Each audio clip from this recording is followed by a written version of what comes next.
দর্শক, এই মুহূর্তে আমরা রয়েছি একদম মিন্ট রোডের মাথায়, বলা যায় হোটেল ইন্টারকন্টিনেন্টালের অপোজিটে, যেখানে আমরা দেখতে পাচ্ছি যে জুলাই আন্দোলনে যে সকল আহত রয়েছেন তারা প্রধান উপদেষ্টার বাসভবন ঘেরাও করা কর্মসূচি নিয়ে এগিয়ে যাচ্ছিলেন।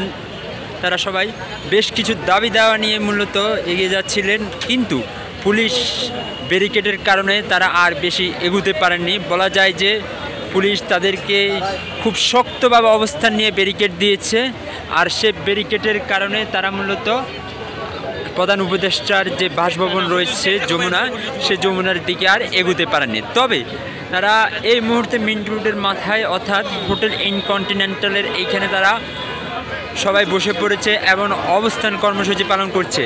তাদের কথা হচ্ছে যতক্ষণ পর্যন্ত না উপদেষ্টারা এখানে আসবেন, তাদের কথা শুনবেন, ততক্ষণ পর্যন্ত ওনারা এই জায়গাটুকু ছেড়ে যাবেন না। আমরা যদি আপনাদেরকে একটু দেখাই, দেখব যে পুলিশ তার শক্ত অবস্থান নিয়ে দাঁড়িয়ে আছে।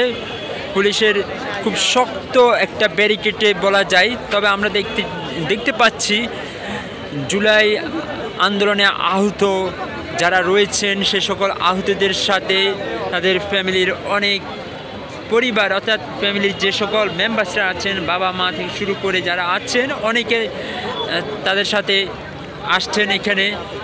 তবে আমরা আপনাদেরকে আরেকটু দেখাবার চেষ্টা করব যে আন্দোলনে আহত রয়েছেন সে সকল আহতদের শক্ত অবস্থান।